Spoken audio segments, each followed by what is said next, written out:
Aujourd'hui donc nous abordons le psaume 25. Nous avons déjà vu le psaume, pour ceux qui n'étaient pas là, vous pouvez regarder sur la chaîne YouTube le psaume 1, le psaume 6, le psaume 14 et nous arrivons aujourd'hui au psaume 25.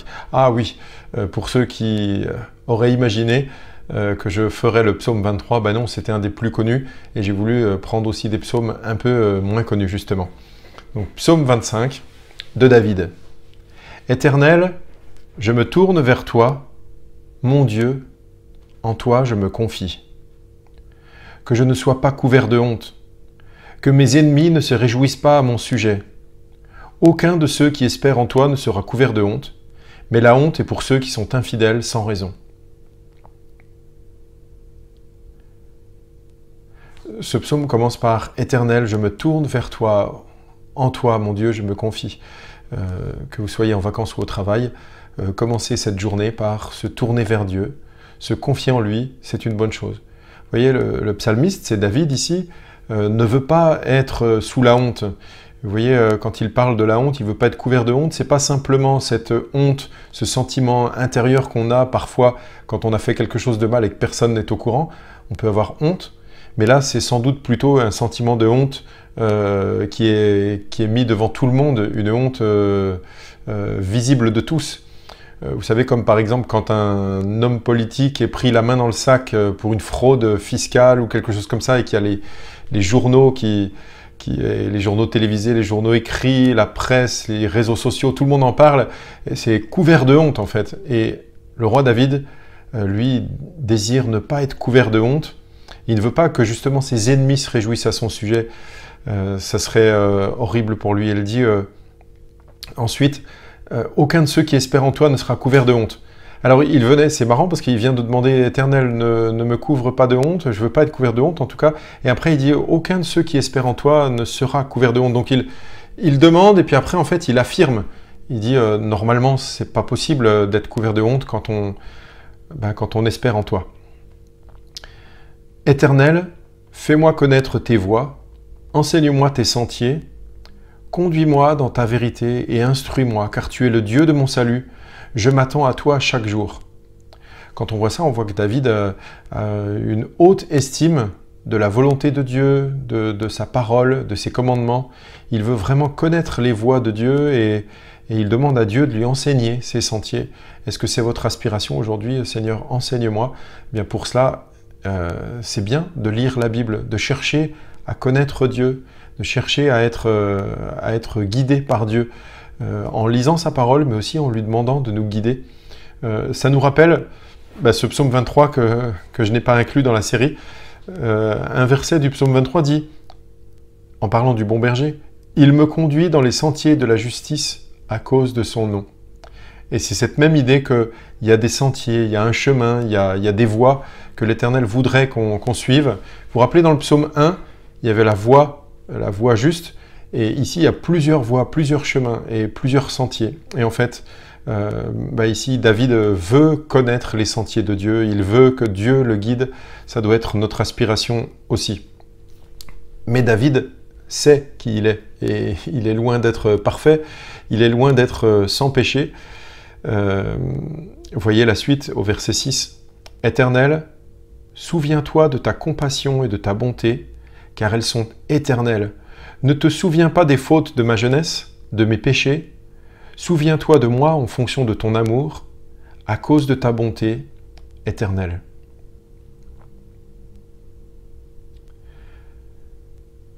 David aimerait tellement que Dieu se souvienne de certaines choses et ne se souvienne pas d'autres choses. En fait, c'est un peu comme nous, hein. Des fois, on se sent écrasé par ce qu'on a fait, par le poids de notre culpabilité, le souvenir de ce qu'on a pu faire de mal, parce que même si on sait que Dieu nous pardonne, des fois ça peut trotter encore dans nos têtes. Et là, David demande à Dieu de se souvenir plutôt de sa compassion et de sa bonté, car elles sont éternelles. Sa compassion, son amour, sa bonté, sa fidélité. Et il demande à Dieu de se souvenir de qui il est, en fait. Bien sûr que Dieu le sait, mais David insiste là-dessus en disant « Rappelle-toi de qui tu es bon, tu es plein d'amour, alors souviens-t'en et ne te souviens pas de mes fautes. »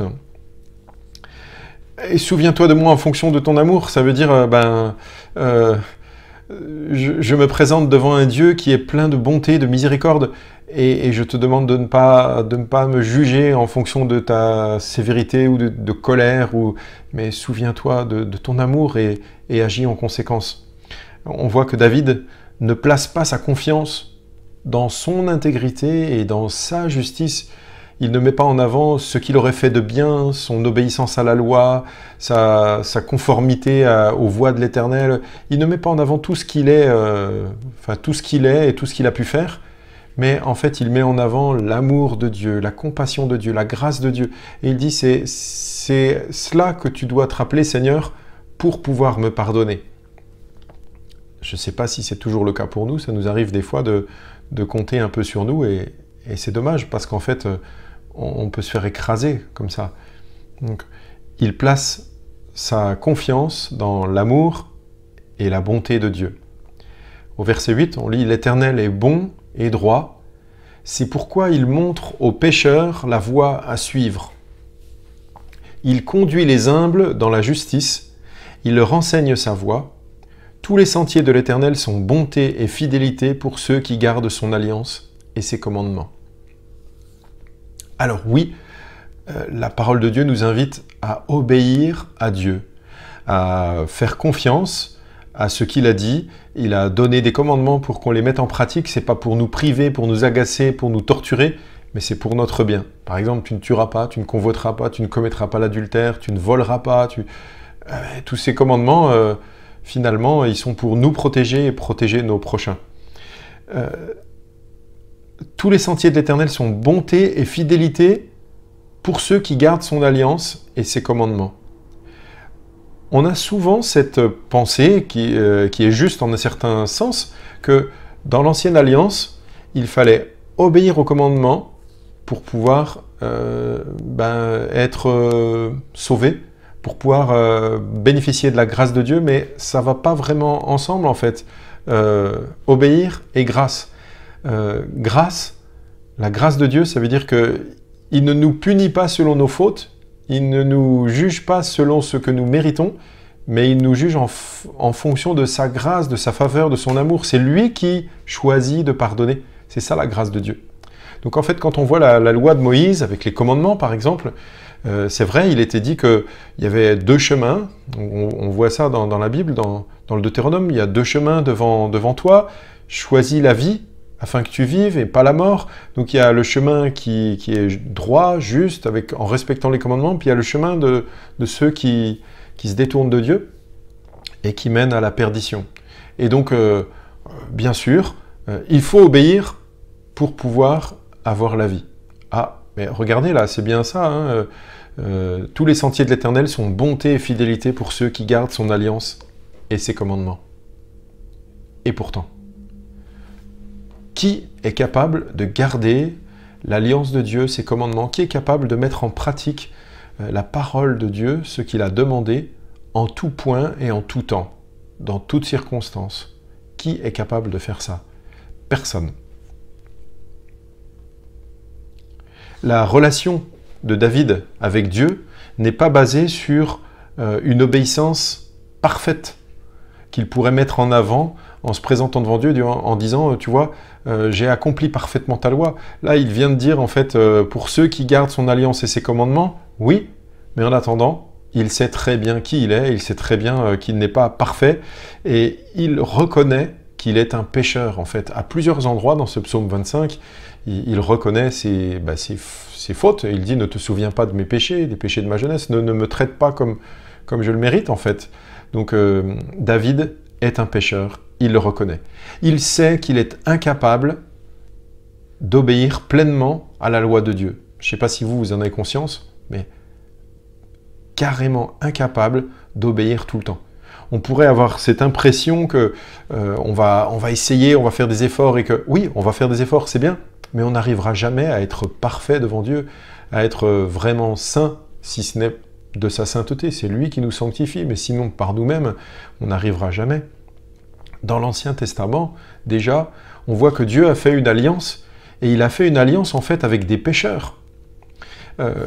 Tous ceux, les hommes de Dieu qu'on voit comme étant des saints hommes de Dieu, des patriarches, des hommes dont on nous raconte les récits dans la Bible, sont tous des pécheurs.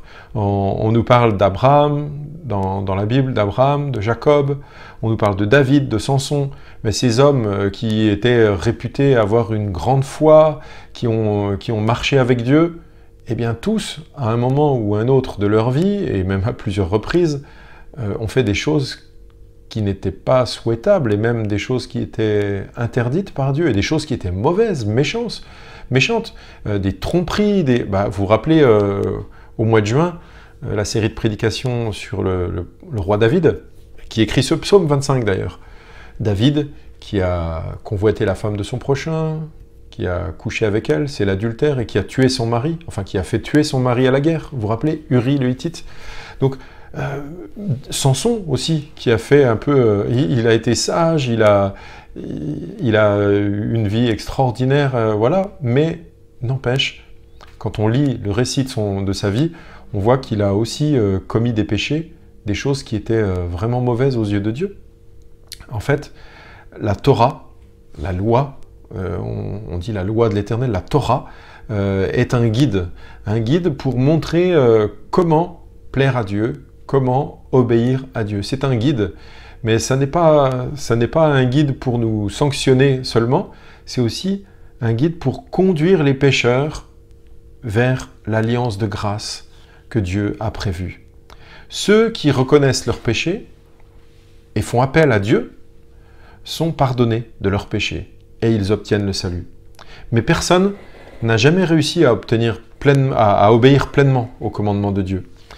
Même dans l'Ancien Testament, les croyants savaient qu'ils ne pouvaient pas compter sur autre chose que la grâce de Dieu pour être pardonnés. Vous voyez, c'est encore David, donc là aujourd'hui on étudie le psaume 25, mais voyez ce qu'il dit aussi dans le psaume 103, au verset 10 à 14. Il parle de Dieu, il dit « Il ne nous traite pas conformément à nos péchés, il ne nous punit pas comme le mériteraient nos fautes, mais autant le ciel est élevé au-dessus de la terre, autant sa bonté est grande pour ceux qui le craignent. Autant l'Orient est éloigné de l'Occident, autant il éloigne de nous nos transgressions. Comme un père a compassion de ses enfants, l'Éternel a compassion de ceux qui le craignent, car il sait de quoi nous sommes faits, il se souvient que nous sommes poussière. » Vous voyez, dans ce passage, David dit encore une fois que Dieu ne nous traite pas selon nos péchés. Et il parle de la compassion de Dieu, du fait que autant l'Orient est éloigné de l'Occident, autant il éloigne de nous nos transgressions. Ça veut dire que c'est Dieu qui choisit lui-même de nous laver de nos péchés, de nous purifier. Mais alors, à quel titre? Comment? Pourquoi? Pourquoi il fait cela? Le psaume 25 nous décrit un Dieu qui aime les pécheurs et qui va les pardonner à cause de son nom. À plusieurs reprises, on trouve ça chez David, c'est à cause de son nom. On avait déjà vu ça dans le psaume 23, à cause de ton nom. Parce qu'il est un Dieu de grâce, il pardonne nos fautes. Encore faut-il être humble et reconnaître nos fautes. Je ne sais pas si vous le saviez, le mot humble vient d'un mot latin qui était le humus. Vous connaissez le humus, c'est ce qui pourrit sur la terre, par exemple dans les bois, la terre, les feuilles qui pourrit là, c'est ras du sol. Humus, ça a donné humilis, et humilis c'est en latin, et c'est l'humilité, ce qui est bas, ce qui est au ras du sol. En fait, quelqu'un qui est humble, c'est quelqu'un qui se voit comme, qui ne se voit pas comme trop haut, mais qui se reconnaît bas, qui se reconnaît en besoin, en difficulté. Eh bien, c'est l'attitude humble est en opposition avec l'attitude orgueilleuse de celui qui ne se reconnaît pas bas devant Dieu, qui ne se reconnaît pas en besoin auprès de Dieu. Et on voit cette différence d'attitude à un moment, par exemple, dans le ministère de Jésus, quand il est en train de manger chez des pécheurs, et que là, il y a des pharisiens qui disent « Mais vous vous rendez compte, il est en train de manger chez des pécheurs, ou il est en compagnie toujours des pécheurs, c'est un scandale. » Et en fait, voici ce que Jésus dit pour critiquer l'attitude des pharisiens. On trouve ça dans plusieurs évangiles, mais là j'ai pris dans Matthieu chapitre 9, versets 12 et 13. « Ce ne sont pas les bien portants qui ont besoin de médecins, mais les malades. Allez apprendre ce que signifie « Je désire la bonté et non les sacrifices ». En effet, je ne suis pas venu appeler des justes, mais des pécheurs à changer d'attitude, c'est-à-dire à se repentir. » Alors on voit bien, ici, il y a deux attitudes différentes. Certains sont assez humbles pour reconnaître leurs besoins et leurs péchés, et ils croient en la grâce de Dieu. Et ceux-là, ce sont les prostituées, les publicains, les gens de mauvaise vie autour de Jésus. Ils étaient humbles et ils venaient vers Jésus pour être pardonnés, pour profiter de la grâce de Dieu, pour demander pardon. Et puis, il y a d'autres autour de Jésus qui croient en leur capacité à accomplir la loi de Dieu. Ils savent que Moïse a dit « tu feras ceci, tu feras cela, tu feras pas ci, tu feras pas ça ». Et ils essayent de la mettre en pratique. Et c'est très bien de vouloir la mettre en pratique. Mais ils essayent, ils essayent, ils essayent. Et ils pensent « je vais y arriver. Je n'ai pas besoin de quelqu'un pour m'aider ». Et en fait, en pensant y arriver, en comptant que sur leurs propres efforts pour accomplir la loi de Dieu, ils ne reconnaissent pas leurs besoins, ils ne reconnaissent pas leur péché, et finalement, ils refusent la grâce de Dieu. Ils refusent d'être pardonnés. On reprend dans le psaume 25 maintenant. Pratiquement au milieu du psaume, au verset 11, on voit « C'est à cause de ton nom, Éternel, que tu pardonneras ma faute, car elle est grande. » Et lire les psaumes peut être vraiment réconfortant. Parce qu'on voit même un homme comme David, l'homme selon le cœur de Dieu, qui reconnaît à plusieurs endroits dans les psaumes, et ici dans ce psaume, plusieurs fois, il reconnaît ses péchés, ses fautes, ses transgressions. Et là, il dit « C'est à cause de ton nom éternel que tu pardonneras ma faute, car elle est grande. » Quel souvenir peut avoir David au moment où il dit cela? Nous, on a quelques idées, on sait ce que David a fait, mais et nous? Qu'avons-nous fait? Est-ce qu'on a fait des choses dont on a encore la conscience marquée, des choses qui ont marqué notre vie, des choses dont on devrait rougir? Eh bien, on peut avoir cette même prière de David. Avoir la foi, c'est pas seulement dire « je crois en Dieu », mais c'est aussi croire en son amour et à son désir de pardonner, à son désir de faire grâce. Dieu n'est pas le Dieu qui fait grâce aux autres seulement et qui vous écrase. Dieu n'est pas celui qui fait grâce à ceux qui sont loin de lui et seulement pour quand il s'approche, comme par exemple une brebis qui est perdue, il la retrouve et il y a une grande joie dans le ciel. Et puis voilà, c'est tout. Et puis pour ceux qui sont déjà croyants, fidèles au Seigneur, Dieu oublierait de faire grâce et on serait écrasé. En fait, Dieu, le Dieu en lequel nous croyons, est un Dieu qui fait grâce encore aujourd'hui. Merci Seigneur parce que tu me fais grâce. Merci Seigneur parce que tu fais grâce à ceux qui écoutent ce message, ceux qui placent leur confiance en toi, tu leur fais grâce. Tu les pardonnes. Et c'est la prière de David. Il prie pour lui en fait. Éternel, c'est à cause de ton nom que tu pardonneras ma faute car elle est grande. Quel est l'homme qui craint l'Éternel? L'Éternel lui montre la voie qu'il doit choisir. Ce verset, j'y ai souvent pensé en fait. Je sais pas vous, mais craindre l'Éternel, c'est pas avoir la frousse de Dieu, c'est pas être terrorisé, mais c'est avoir du respect pour lui. Quoi que nous fassions, que ce soit vu par les hommes ou dans le secret, nous savons que l'Éternel est là et qu'il nous voit. Il a ses yeux penchés sur la terre et avoir la crainte de l'Éternel, c'est l'honorer et le respecter en tout temps. Et quel est l'homme qui craint l'Éternel? L'Éternel lui montre la voie qu'il doit choisir. Il y a des fois, on est vraiment perturbé, on ne sait pas quoi faire. L'Éternel lui montre la voie qu'il doit choisir. Peut-être on peut méditer sur cette parole pendant le reste de la journée l'Éternel lui montre la voie qu'il doit choisir. Parfois, on est là, il y a des choses évidentes. Hein, si on a le choix entre deux chemins, il y a des fois, c'est tellement évident. Il y en a un, c'est le chemin, c'est le bon chemin, et l'autre, c'est le mauvais. Il y en a un, c'est le chemin qui nous permet d'obéir à Dieu, d'honorer nos amis, notre famille, de faire le bien, et un autre qui déshonore Dieu, qui est honteux, qui nous apportera la honte et le mépris. Alors là, c'est facile de choisir. Mais il y a parfois 2, voire 3, plusieurs chemins qui se présentent devant nous, et on ne sait pas. Alors pourquoi pas méditer sur cette parole? L'Éternel lui montre la voie qu'il doit choisir.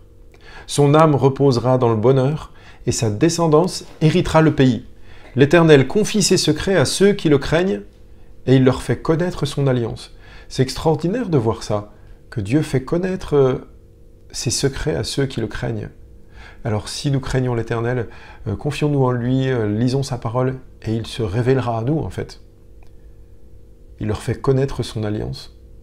Je pense que c'est mieux que connaître son alliance, c'est mieux que simplement connaître des mots, connaître des versets, connaître des paroles, mais la connaître vraiment, c'est-à-dire cette alliance de paix, de grâce, qui nous pardonne nos péchés. Je tourne constamment les yeux vers l'Éternel, car il dégagera mes pieds du piège. Regarde-moi, aie pitié de moi, car je suis abandonné et malheureux. Les angoisses de mon cœur augmentent. Délivre-moi de ma détresse. Vous avez vu comme David a vécu une vie difficile en fait. Et c'est pour ça que j'ai choisi une série de prédications sur les psaumes durant l'été, pour nous montrer et vous inciter, vous encourager vraiment à lire les psaumes tous les jours. Tous les jours, quelques versets de psaumes, pour voir qu'en fait, la Bible n'est pas un livre qui nous montre que le côté idyllique des choses, comme si le fait d'être croyant, tout irait toujours bien et que on n'aurait jamais de mauvaises idées, jamais de doutes, jamais de craintes, jamais de maladies, jamais de détresse, jamais d'angoisse, jamais d'adversaires, jamais d'ennemis. Non. Tout en étant fidèle au Seigneur, on peut vivre ces choses-là et s'adresser à Dieu, comme le fait David ici. « Regarde-moi, aie pitié de moi, car je suis abandonné et malheureux. Les angoisses de mon cœur augmentent, délivre-moi de ma détresse. Vois ma misère et ma peine, et pardonne tous mes péchés. » Encore une fois, pardonne tous mes péchés. On dirait vraiment que David souffre à cause de ses péchés. Pardonne tous mes péchés. Vois combien mes ennemis sont nombreux et de quelle haine violente ils me poursuivent. Garde mon âme et sauve-moi, que je ne sois pas couvert de honte. Ah, vous vous rappelez au début du psaume, déjà il demandait à ne pas être couvert de honte et il disait ceux qui ont confiance en toi, ceux qui s'appuient sur toi, ils n'auront pas honte. Et là il redemande encore que je ne sois pas couvert de honte, car je cherche refuge auprès de toi. Que l'intégrité et la droiture me protègent, car je mets mon espérance en toi. Ô Dieu, délivre Israël de toutes ses détresses. Et à la fin de ce psaume, je pense que nous, chrétiens, nous pourrions ajouter « Ô Dieu, délivre ton peuple, délivre l'Église de toutes ses détresses ». C'est une aspiration à ce que ceux qui autour de nous souffrent, ceux qui ont des détresses puissent être délivrés. Le Dieu auquel nous croyons est un Dieu de grâce, un Dieu miséricordieux, de compassion. Et en fait, on peut s'inspirer de ces psaumes pour redire avec ceux qui les ont écrits les sentiments de nos cœurs, les difficultés de nos vies, les incompréhensions de nos vies. On ne comprend pas tout, on ne sait pas pourquoi on se sent abandonné et malheureux, par exemple, comme David. Pourquoi on vit tout cela? Mais il n'y a pas de la révolte, il y a juste une aspiration à ce que Dieu agisse tel qu'on pense qu'il doit agir. Il est un Dieu de bonté, il est un Dieu de justice, il doit nous faire justice, il doit nous faire bonté, et on peut le demander. Ça n'empêche pas que parfois l'épreuve va durer un peu, mais au cours de l'épreuve, en lisant ces psaumes, on va trouver de la joie, du réconfort, et on ne se sentira pas tout seul. On est avec une grande nuée de témoins, des gens qui sont autour de nous et qui vivent les mêmes choses que nous. Je vous laisse en terminant par un chant, et je vous dis à dimanche prochain pour la suite de cette série de prédications sur les psaumes. Bon dimanche, profitez bien si vous allez à la plage, soyez prudents, et puis si vous retournez au travail demain, bon courage, au revoir.